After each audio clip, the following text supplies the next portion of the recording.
Episode 9 की शुरुआत में साइब्यो किम साई से मिलने के लिए उसके घर जाती है, जहां दोनों किम साई के फादर को लेकर बात करते हैं। इसी बीच साइब्यो किम साई को अपनी बाजू का वो निशान दिखाते हुए बताती है कि जब गोश्त ने मेरी बाजू को हिट किया था उस टाइम मुझे एक इमेज फ्लैश होते हुए दिखी थी, लेकिन मुझे नहीं पता कि आखिर वो इमेज क्या थी। फिर साइब्यो को उसे पूछती है कि क्या तुमने फ्यूचर को भी देखा था कि इन फ्यूचर क्या होगा, लेकिन किम साई मना करते हुए कहता है कि मैं फ्यूचर में ट्रेवल नहीं कर पाया, मैं सिर्फ पास्ट में गया था। फिर ये दोनों उस मैड के बारे में बात करते हैं तो किम साई उसे बताता है कि किम नोक उसी चौकीदार का बेटा है जिसे गोश्त ने जलाकर मारा था। साथ ही साथ वो ये भी कहता है कि हो सकता है गोश्त इन फ्यूचर किम नोक की फैमिली से ही बिलोंग करती हो और इसीलिए वो उसकी हेल्प कर रही हो। मैंने देखा था कि जब मैंने चौकीदार को बचाकर ग्रिड सिस्टम को बनाने के लिए गोश्त की हेल्प करनी चाहिए तो गोश्त बीच में ही डिस्ट्रॉय हो रही थी, लेकिन इन्हें अभी भी कंफर्म नहीं था कि आखिर गोश्त किम नोक के साथ क्यों दे रही है। लेकिन दूसरी ओर ये दोनों इस बात से भी कंफ्यूज थे कि आखिर पास्ट टाइम में गोश्त ने किम साई की मदर को विटामिन ए का इंजेक्शन क्यों लगाया था और उस टाइम वो कैमरा में इतना अजीब रिएक्ट क्यों कर रही थी। खैर ये दोनों इस बारे में सोच ही रहे होते हैं कि तभी इन्हें बाहर हॉर्न की आवाज सुनाई देती है और हम देखते हैं कि इयोजिन यहाँ से गुजर रहा था, जो कि साइब्योक की गाड़ी को यहाँ देखकर हॉर्न दे रहा था। दरअसल अब इयोजिन साइब्योक से जेलिस होने लगा था बिकॉज साइब्योक आजकल किम साई से कुछ ज्यादा ही मेलजोल रख रही थी। अब जैसे ही ये दोनों चेक करने के लिए बाहर निकलते हैं उससे पहले ही इयोजिन यहाँ से चला जाता है। अगले दिन मिस चोई एक ऑर्फनेज में आती है, जिस दौरान वो साइब्योक को देखती है जो कि उस ऑर्फनेज से बाहर निकल रही थी। देन साइब्योक के जाने के बाद मिस चोई अंदर जाती है और यहाँ की वार्डन से पूछती है कि साइब्योक यहाँ क्या करने आई थी, जिस पर वार्डन कहती है कि वो किमनोक के बारे में पता लगाने के लिए आई थी। दरअसल किमनोक इसी ऑर्फनेज में पला बड़ा था। फिर मिस चोई उसे पूछती है कि तुमने उसे किमनोक के बारे में क्या बताया, जिस पर वार्डन कहती है कि मैंने उसे यही बताया कि काफी सालों पहले हमें किमनोक मार्केट में घूमता हुआ दिखाई दिया था, जिसे हमने अपने ऑर्फनेज में रख लिया और फिर एक साल बाद एक चौकीदार ने उसे अडॉप्ट कर लिया था, लेकिन फिर कुछ सालों बाद उस चौकीदार की भी मौत हो गई, जिस कारण किमनोक अकेला पड़ गया। साथ ही साथ वो ये भी बताती है कि जब हम किमनोक को ऑर्फनेज लेकर आए थे तब वो बोल नहीं रहा था, इसलिए हमें लगा कि शायद किमनोक डम्ब यानी कि गूंगा है, इसलिए हमने उसका नाम किमनोक रख दिया था। लेकिन एक दिन किमनोक बोलने लगा और तब मुझे रियलाइज हुआ कि किमनोक गूंगा नहीं था बल्कि वो सदमे में था बिकॉज उसके रियल पेरेंट्स ने उसे छोड़ दिया था, यहाँ तक कि किसी ने भी उसके लापता होने की रिपोर्ट नहीं कराई। लेकिन अभी अभी साइब्योक ने मुझे बताया कि उसका असली नाम लीवोन था। अब ये सुनते ही मिस चोई काफी शॉक हो जाती है और सोचती है कि आखिर साइब्योक को ये कैसे पता चला कि किमनोक का असली नाम लीवोन था।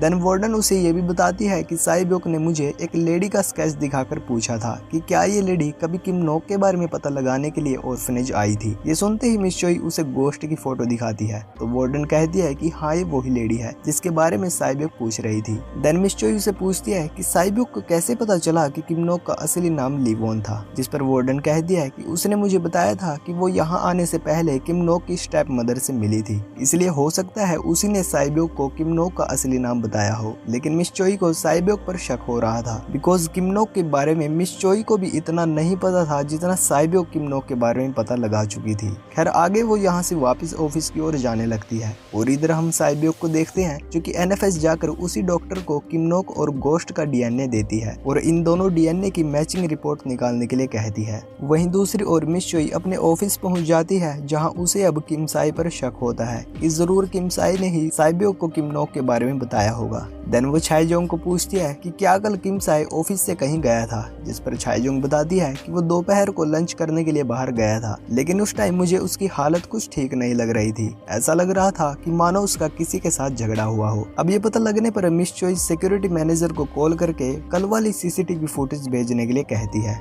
Then Miss Choi CCTV footage check कर दिया है जिसमें वो उस मूवमेंट को देखती है जब गोश्त ने टाइम को रिवाइंड करके किम साई को रूम से बाहर फेंक दिया था। अब ये देखकर मिस चोई के होश उड़ जाते हैं और फिर वो उस वीडियो को देखती है जो कि 1997 में उस लेबोरेटरी में कैप्चर की गई थी जिसमें गोश्त चौकीदार को मार रही थी। अब क्योंकि किम साई भी पास्ट में गया था इसलिए अब वो भी इस वीडियो में इन्वॉल्व हो चुका था।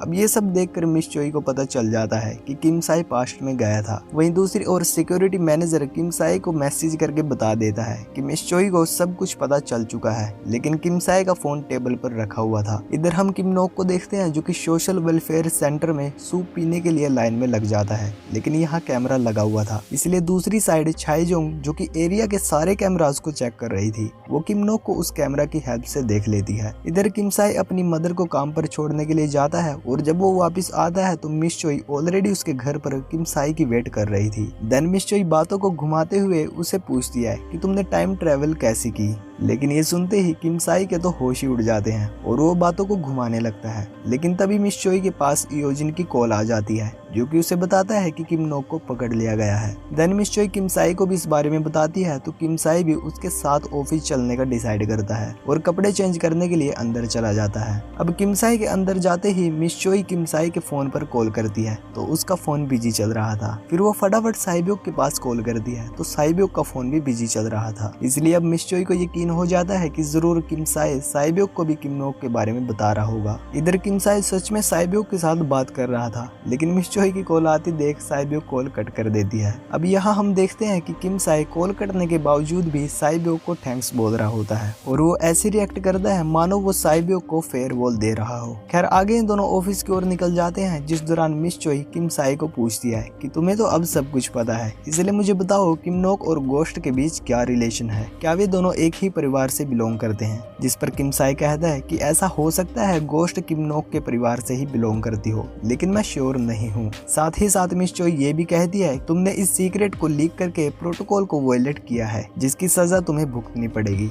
जिस पर किम साई कहता है कि अगर तुम हमें आजादी से काम करने देती तो हमें पुलिस की जरूरत ही न पड़ती, इसलिए मेरी कोई गलती नहीं है। वहीं दूसरी ओर साइब्योक के पास एनएफएस के डॉक्टर की कॉल आती है जो कि उसे बताता है कि गोश्त का डीएनए अब पहले की तरह एबनॉर्मल नहीं है। लेकिन इसी बीच मेरी नजर उन पुलिस ऑफिसर्स के डीएनए पर पड़ी जिन्होंने अपना डीएनए रजिस्टर कराया हुआ था। उनमें से एक ऑफिसर का डीएनए उस गोश्त के डीएनए से मैच हो रहा था और जब मैंने चेक किया तो वो डीएनए किसी और का नहीं बल्कि तुम्हारा ही था। अब ये सुनते ही साइब्योक के होश उड़ जाते हैं, लेकिन डॉक्टर कहता है कि तुम टेंशन मत लो, ये एक कोइंसिडेंट भी हो सकता है। देन साइब्योक उसे किम नोक के बारे में पूछती है तो डॉक्टर उसके दोबारा होश उड़ा देता है। वो उसे बताता है कि किम नोक का ब्लड ग्रुप गोश्त के ब्लड ग्रुप से मैच करता है और उन दोनों का डीएनए 13% तक मैच होता है, यानी कि किम नोक और साइब्योक बायोलॉजिकली गोश्त से रिलेट करते हैं। और डॉक्टर का मानना है कि गोश्त और किम नोक एक दूसरे के दूर के रिश्तेदार हो सकते हैं, लेकिन दोनों के बीच कितनी पीढ़ियों का गैप है इस बारे में डॉक्टर को भी नहीं पता होता।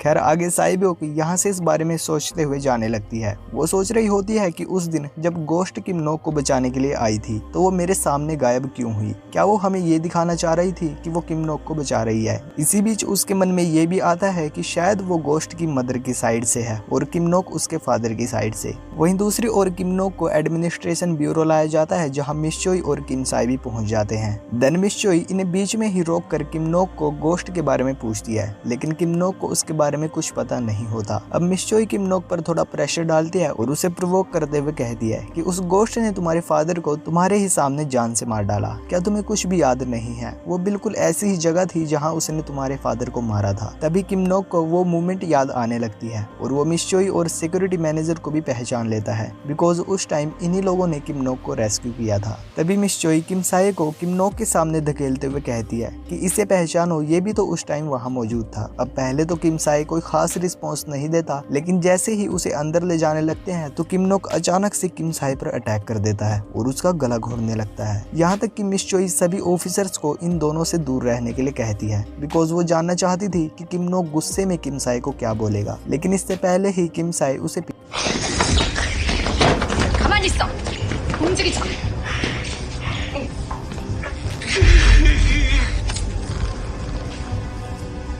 देन किम नोक और किम साई दोनों को कस्टडी में ले लिया जाता है, जिसके बाद किम साई को उसी रूम में ले जाया जाता है जहां पहले गोश्त से पूछताछ की गई थी। अब इससे पहले किम साई को थ्रेट किया जाता, किम साई सब कुछ सच सच बता देता है कि कैसे वो गोश्त का डिवाइस यूज करके पास्ट में गया था। साथ ही साथ वो ये भी बता देता है कि इन फ्यूचर तुम लोगों ने गोश्त और किम नोक को पकड़ लिया था, जिन्हें पकड़ने के लिए तुम लोगों ने झूठी अफवाह फैलाई थी कि ग्रिड सिस्टम ब्रेक हो गया है और उसी टाइम मैंने पास्ट में टाइम ट्रेवल की थी। देन डायरेक्टर उसे पूछता है कि अब वो डिवाइस कहाँ है, जिस पर किम साई कहता है कि मैंने वो डिवाइस गोस्ट को दे दिया था। ये सुनते ही डायरेक्टर उस पर चिल्लाता है कि क्या तुम्हारा दिमाग खराब है, तुमने वो डिवाइस उसे क्यों दिया। जिस पर किम साई कहता है कि वो गोस्ट ही चाहती थी कि मैं पास्ट में जाकर सब कुछ अपनी आंखों से देखूं और अब उसे फ्यूचर के बारे में सब कुछ पता है, इसलिए तुम चाहकर भी उसे नहीं पकड़ पाओगे। अब ये सुनते ही ये लोग काफी शॉक हो जाते हैं और सोचते हैं कि अगर किम साई सच बोल रहा है तो वो लोग वाकई अब गोस्ट को नहीं पकड़ पाएंगे। लेकिन अगर गोस्ट को अभी भी किम नोक की जरूरत होगी तो वो उसे बचाने के लिए दोबारा यहाँ जरूर आएगी। इधर चायजोंग सिक्योरिटी मैनेजर के साथ किम नोक के बारे में बात कर रही होती है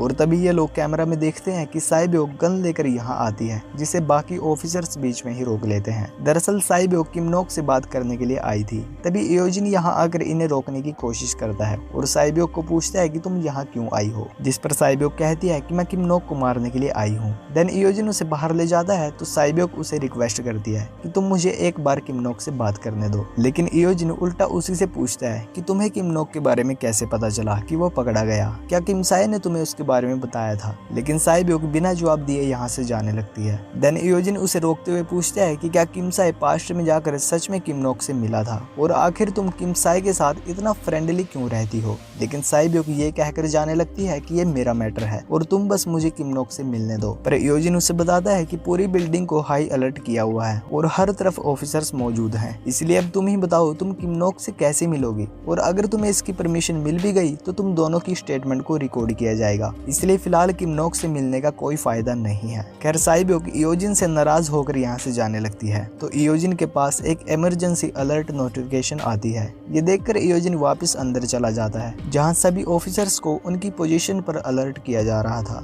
इधर हम किम नोक को देखते हैं जो कि 2 ऑफिसर्स के अंडर होता है, लेकिन तभी किम नोक इन दोनों ऑफिसर्स पर अटैक करके यहाँ से भागने लगता है। हालांकि इन लोगों के पास गन भी होती है लेकिन फिर भी किम नोक इस जगह से भागने में कामयाब हो जाता है। इधर साइब्योक यहाँ से जा रही होती है जिसके जाते ही किम नोक पीछे से बाहर निकलता है और रोड पर भागने लगता है। तभी गोस्ट भी बाइक लेकर यहाँ पहुँच जाती है जो कि साइब्योक की गाड़ी के ठीक साइड में थी, जिस कारण साइब्योक मिरर में किम नोक को भागते हुए नहीं देख पाती। देन गोस्ट यहाँ से आगे जाकर एडमिनिस्ट्रेशन ब्यूरो की बिल्डिंग को काफी गौर से देखती है एंड ये एपिसोड यहीं पर खत्म हो जाता है। तो गाइज यहाँ एक कंफ्यूजन क्रिएट होती है कि क्या गोस्ट किम नोक को लेने के लिए ही यहाँ आई है, लेकिन किम नोक ठीक उसके सामने था, फिर भी गोस्ट ने उसे नहीं देखा। खैर इस सब के पीछे क्या कारण है ये तो हमें नेक्स्ट एपिसोड में ही पता चलेगा। So stay tuned and stay safe.